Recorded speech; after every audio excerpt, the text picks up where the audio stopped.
সুপ্রভাত বন্ধুরা।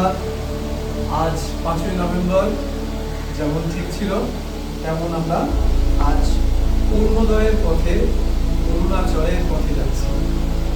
আজকে দিনটি বড্ড শুভ।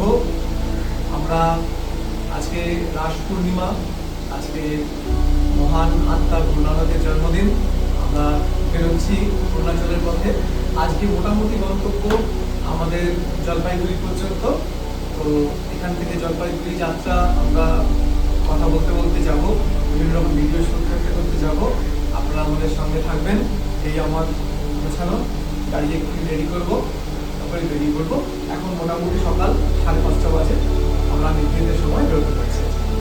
টাটা, বাকি কথা যাত্রা করতে। বন্ধুরা, আজ 5 নভেম্বর। আমাদের 3 জনের বাইক আজ গজরে উঠবে অরুণাচলের পথ ধরে।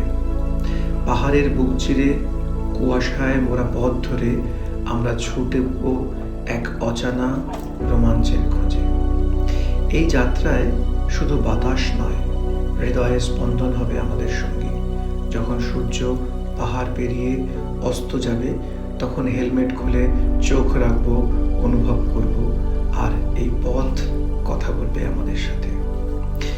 অরুণাচলের প্রতিটি বাঁকে লুকিয়ে আছে রহস্য, ইতিহাস, ঐতিহ্য ও আমাদের বীর সেনাদের বীরগাথা।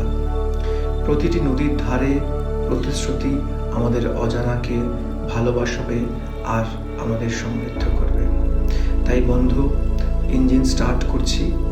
রাস্তাটা হয়তো কঠিন, কিন্তু অনুভূতি হবে এক অননুভূত এবং চিরস্মরণীয়। চলো তবে ধুলো ওড়াই, সুর বাজাই, কারণ এই যাত্রা শুধু পথ নয়, এটা এক অনুভূতির দিক।